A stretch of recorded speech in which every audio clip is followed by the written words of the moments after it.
Suspense.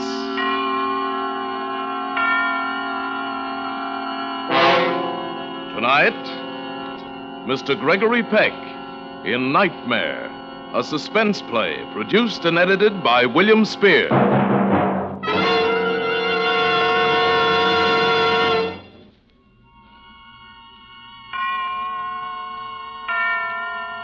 And now, with Nightmare, and with the performance of Gregory Peck, it hopes once again to keep you in suspense.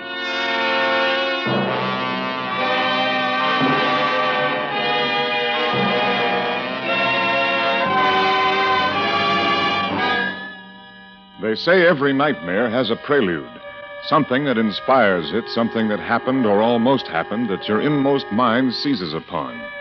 It lives there in the back of your head, and it multiplies itself and fattens on tiny fears until it's grown into a monstrous, bloated horror.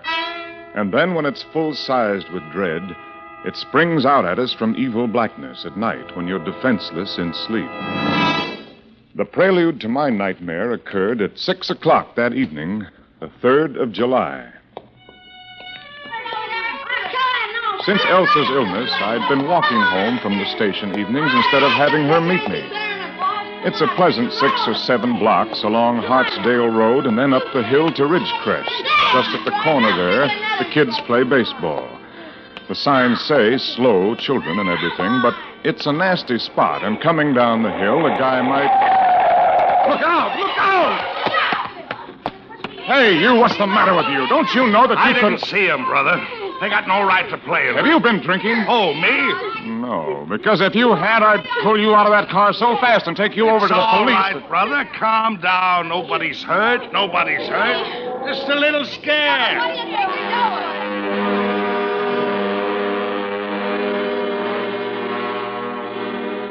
I was still trembling when I got home. My head ached and I couldn't eat dinner. It wasn't something I could tell Elsa about. She wasn't ready yet to hear things like that, so I just sat there at the table, looking across at Stevie, half hearing his prattle about the new fishing rod and how many fish he'd catch on our outing tomorrow, and some little story he'd learned in school about Thomas Jefferson and the first 4th of July. And then, pretty early, I took a pill and went to bed.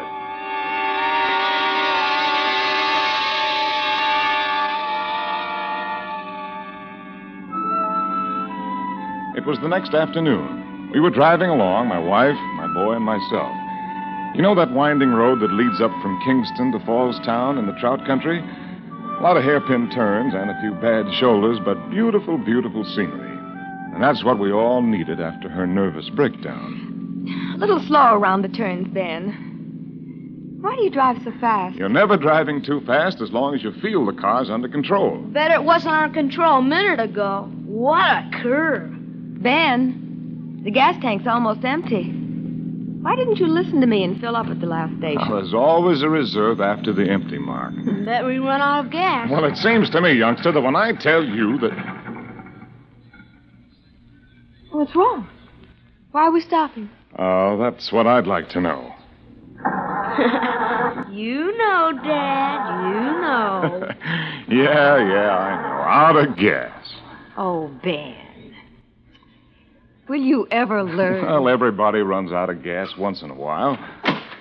Okay, well, it's a nice day for me to take a hike. But, Ben, is it all right to be parked like this? On the curb, so close to the road? Well, why not? Where's the traffic? Only adventurers like us know about this road. Well, goodbye, folks. Oh, goodbye, Mr. Know-It-All. I'll go with you, Dad. Oh, no, you'll stay here. Rule of the woods. Always leave one man behind to protect the women. Oh, can I take out my rod? Can I practice how to cast? Sure. And you, lady, you wipe off that smile. With my feet, this is a first-class tragedy.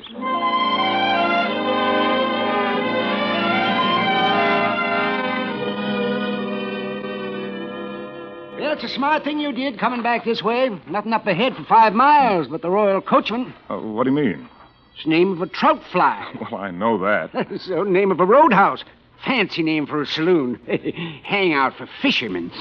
They say. Oh? Oh, what do you say? Don't go there, crookedest-looking bunch you ever seen. Crooks for the big town. You go to my nephew, Sammy's place in town. Sammy Crawford. Clean sheets, good beds, home cooking. Hey, good undertaker, too. Called himself a mortician. Well, what do they need him for, the fish? Alive or dead. He put you to bed. Well, want anything else? How's your oil? Oh, just the gas, thanks. Are we all straight? Yep. Oh, $1 deposit on the can. Give it to my nephew, Sammy, and let him take the $1 off your bill. Oh, well, we may not see Sammy. We'd like to pitch camp tonight. Yeah, got a place? No. Oh, that's bad. Gets dark mighty quick up this way. You sleep at Sammy's, mister. Better make a reservation. Trout season. Well, maybe you're right. You got a telephone in there? Sure have. 15 cents. Oh, this is going to be expensive fishing. Oh, what's Nephew Sammy's number? It's right here on the wall, over the phone. Oh, say, look at that fella coming down the pike there. 80 miles. Bound for the roadhouse. Can't wait. Say, there are 24 numbers over this phone. Pick the biggest one, the one in red. Hey. Oh, look at him go, would you? Go on, you crazy fool, you. You're going to save 5 minutes if you have to kill 5 people to do it.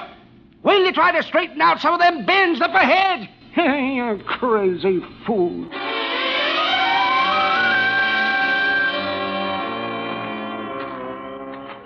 The pine trees were casting their last, longest shadows across the road as I hiked back to the car. Well, we weren't going to get too much fishing done on the 4th of July, but we had to find some for Stevie. What a kid. Teasing his old man all the time. Then I came around that hairpin turn, and there was the car a few yards away, but no family. Elsa? Hey, Stevie! No family.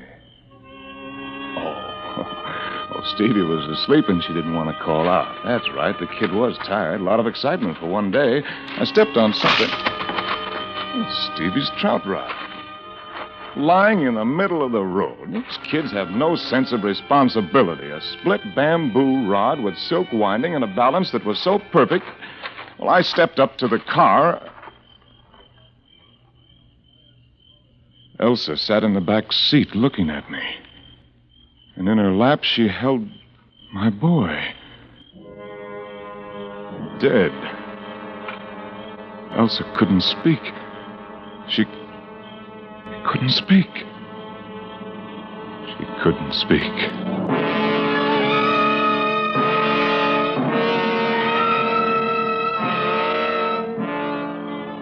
I forced some brandy between her teeth and made her swallow it. Her hands were like ice. I wanted to rub them, but I couldn't pry them loose from the boy. No! I didn't see him. No! You want to make sure. I know. You want to make sure. Get away! Get away! Elsa, how did it happen? His trout rod. Always his trout rod. He was standing at the edge there, casting. He wasn't on the road. He wasn't. And then there was a noise, a car coming up fast. You could tell. And before he could move, it came around the bend and it swerved. Elsa, what? There was so much dust. So much dust and pebbles everywhere. Such a thick cloud of dust. And Stevie flying out of it. Elsa. Like a ball or a bird. Flying out of it. Elsa, take some more brandy. It'll do you good. No, I don't want any. Get away. Elsa, you've got to take some more brandy. Elsa. That's how he looked. Standing in the road with the bottle in his hand. Who was standing in the road? The man who killed us. He came back? He got out of his car and he came over to where I lay in the road with Stevie. He had a bottle and he took a drink and he offered me a drink and he said he was sorry. And then he drove away. He said he was sorry. Sorry. Elsa. Sorry. Elsa, sorry. darling, Elsa, don't, Elsa. Poor little Stevie. Poor sweet little Stevie. Poor Stevie. My boy. And then it began to grow in me. And then the hate began to grow. She couldn't remember his car or the clothes he wore, and I couldn't make her describe his face. But I knew that somehow I'd find him. He couldn't be very far off, not in this part of the country. I'd find him. And when I did, I'd kill him.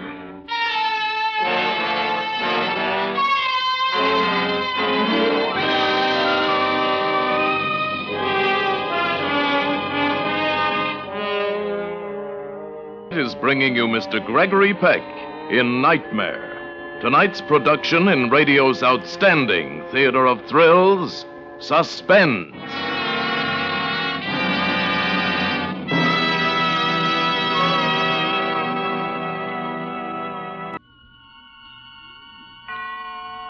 And now, brings back to our Hollywood soundstage Gregory Peck in Nightmare, a tale well calculated to keep you in suspense.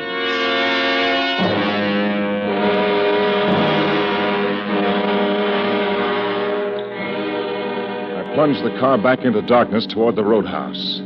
The killer, the dirty, dirty killer. There was so much dust. Dust and pebbles and Stevie flying out of it. Like a bird. Yes.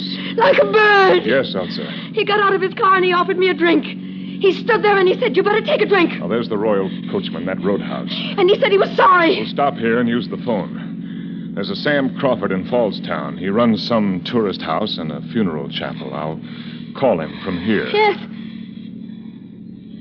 Oh. See all the lights. Why are all the lights on? It's a roadhouse, Elsa. So many people going in. Why are they laughing? Well, they don't know how we feel, Elsa. They don't know about us. Is it all right to leave you here for a moment? I want to call. There he is. Would you like me to... Elsa. That's him. He killed us. Who? That's him. Who? The one who hit Stevie? Where? There he is. Where? That one? The man standing in the doorway? How do you know? Can you see his face? Came over and he stood close and he said, "You better take a drink." He was big and fat, and his body filled the frame of the door. He ran a pudgy hand across his face. Now, he was drunk, all right, and he was trying to shake himself out of it. Well, he'd never drink again. He'd never drive again, not after I got through with him. Elsa, sit back. Now, don't let anyone see you. He killed us. Yes, I know. Now, wait here, Elsa, wait here. Don't get out of the car. I watched him go inside. He walked across the lobby and disappeared in the bar. I went in after him. He was sitting there, his elbows on the bar and his head between his hands. I sat where I could watch him and still not be too close. Yeah, with soda. Before the bartender hardly let go, he had it down. And then his watery, bloodshot eyes looked about the room. His eyes caught mine. Bartender. He called to the bartender and then whispered something in his ear, looking at me, then pointing. The bartender walked over. What'll it be, Mac? Nothing. Really, I don't care for anything. Oh, it's on this gentleman. Have a drink, fella. It's on me. No, thanks. Can't drink alone, never could. Come on now, have a drink. What'll it be? Can't insult a man, you gotta have a drink with him. Come on. Better take a drink with him, fella. Well, soda, just plain soda, but I'll pay for it myself. Just plain soda. Please, here's the money. What do you think you're doing? He don't want your money. Ain't that right? Your money's no good here. He kept breathing in my face and talking and ordering more drinks. And I kept thinking of Elsa in the car. The way her eyes changed when she saw him. The thing in her eyes when she looked at him. That fat man breathing down my neck and guzzling like nothing happened. I'll have it again the same way. Come on, fella, drink up. Come on, you can't drink that stuff without something in it. Drink it. Hey, give him something in that soda. I don't want anything. He don't want anything. He don't want anything. No, I'll have it again the same way. Coming up. He kept looking at me, breathing at me. He had the face of such an ordinary man, only very beefy. Such an ordinary man. How could he do what he did and then run away? I wondered who he was, what kind of work he did. Did he have a family? Did he have a son of his own? Was he having all those drinks to try to forget? Well, I couldn't let him forget. How long was he going to sit there? A couple of more drinks, and he finally got up. He threw a bill on the bar and started to go. Hey, you changed. Never mind the change. He waved a pudgy hand. Big shot, big tipper. Very generous, nice guy. He even offered Elsa a drink after he killed our boy. I followed him into the lobby. He went to the desk. 257. Good night, sir. All right. He started for the elevator. I hurried to the stairway. I ran up to the second floor. I waited waited off the stairway landing and watched the elevator door open. Wait a minute, not so fast. Please. I said wait a minute. Don't shut that door, not so fast.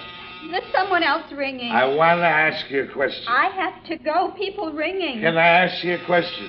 Please step away from the door. You're blocking. Answer my question. Get away from the door, then I'll tell you. Sure. Now answer me. When are you going... Smart, Alec. Thinks she's smart. He started down the hall, coming towards me. I stepped back into the stairway, took a cigarette out of my packet, started to light it. He walked past, then he stopped. Oh. Hi. I didn't want to talk to him, just wanted to do it and get it over with. I started toward him. We were alone. And then somebody was coming down the stairs. You wouldn't mind coming along? Well, I don't like it. Even the service is lousy in the place. One elevator, you can die waiting. How's about a light? There's nothing here to do but fish. Well, before I could answer him, his fat, pudgy hand closed over mine and drew the lighted match to the cigarette in his mouth. He puffed loosely. His hand was damp and warm. I drew back. Thanks. Yeah. See you around. I counted the doors as he passed on down the hall. 1, 2, 3. The 5th door down. That was his room. I walked slowly down. I stood in front of his door. So now it would happen.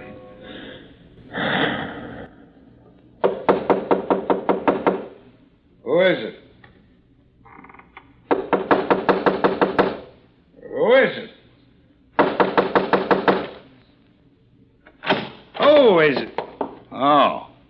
What do you want? What do you want? I want to ask you something. May I... Oh, sure. Come in. He waddled over to the bed and sat down. Hey, you sit down.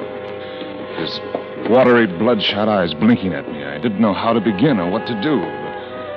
The blind rage was gone. Something happened to me. Now, suddenly, I didn't know what I was doing there. What do you want? I walked over to the window, fumbling for some foolish excuse. It was no use. I couldn't kill anybody. I couldn't do it. I asked you, what do you want? I looked out of the window. The light from the neon sign on the roof made everything look so lonely and dead. What's the matter with you? And there was my car in the driveway, and Elsa sitting there. Her face, the thin outline of her face, so gray, her mouth pressed tight in a straight, hard line. What do you want from me? She was holding my son, holding him tight, pressed close to her, holding him. My son. What do you want? Why did you kill my son? Huh? You drunken fool, why did you kill my son? You're crazy. Bloodshot eyes bulging from his head, frightened and guilty. He reached for the phone and then I was on him. Why did you kill him? You killed him. You killed him. You killed him. You killed him. You killed him. Operator. You killed him. Operator.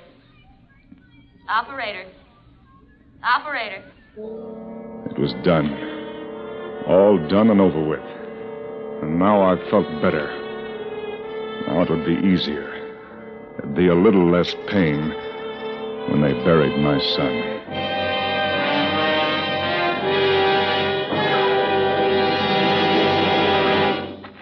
Elsa, you all right?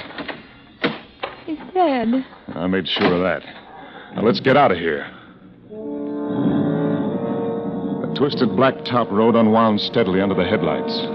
But something had changed. It was no longer a road. It was a cloudy, misty jungle where everyone was old and haggard. And there were no children. And then we brought our boy into Fallstown.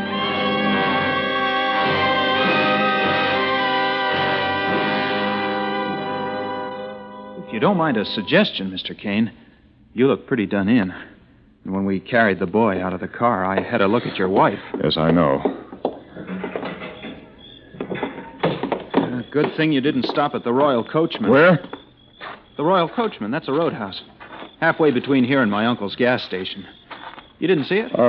No. Well, it's all lit up with neon, like a regular Christmas tree. Troopers just phoned. There's a job for me. Somebody choked somebody to death. Lots of excitement. Oh, well, who did it? Oh, they'll find him. She looks bad, your wife. We ought to get her right to bed. Yes. Elsa?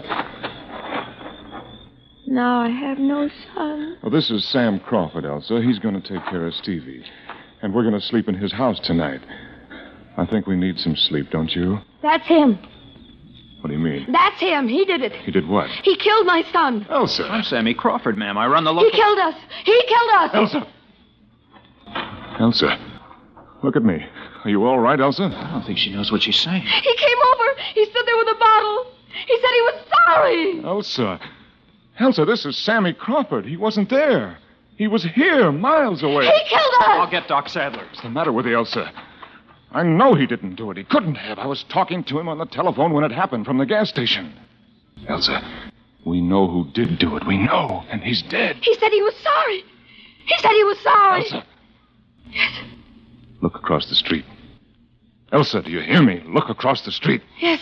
Do you see that man walking toward the street light? Can you see him? Answer me. Yes. Well, just look at him, Elsa. That's all. There. Now he's under the light. Well? That's him. No. That's him. No. That's him. He did it. Elsa, he did it. Elsa, that's a minister. He did it. You know it wasn't That's a minister. him. You saw, and it wasn't That's Sam him. Crawford. He was talking to me on the That's him. telephone. That's him. No. That's him. No, Elsa. That's no. him. No. That's No. him. No. No. No. Ben. No. Ben. No. Ben, darling. Ben. Huh? What? Oh. Hi, Dad. Hi. Hello, Stevie. Hi. Darling, what on earth? You're dreaming something, moaning and great racking. It was a nightmare. Oh, Elsa, it was. It was. The dream you lost your job? Yes. Yes, that was it. How did you know? Because I know everything. Come on now. Up, out of bed. We've got a big day. 4th of July comes but once a year. Garage doors open, Stevie? Boy, will we burn up the road. Stevie, Wow. stop that talk. Why, darling. Oh, I'm sorry. You know, instead of going up by Fallstown and up there, we'll cut across just before Kingston and find our fishing over around Litchfield, huh? I feel like Connecticut today. Okay, Dad. I gotta go get my phone. What did you dream about, darling? It was so awful. Me? Well, since you have to know, I had a horrible, jealous dream.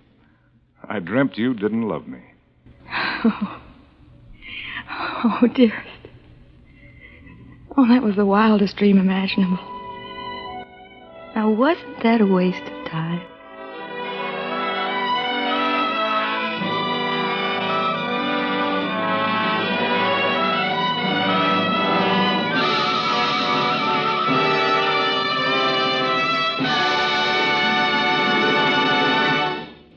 Suspense.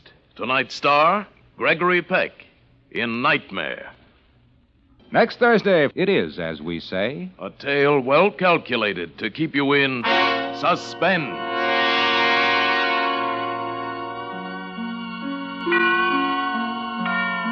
Tonight's suspense play was produced and edited by William Spear and directed by Norman MacDonnell. Appearing with Mr. Peck were Lorene Tuttle and Alan Reed. Music for Suspense is composed by Lucien Moraweck and conducted by Lud Gluskin. Nightmare was a radio play by Herb Meadows from a story by Samuel Bloss. This is CBS, the Columbia Broadcasting System.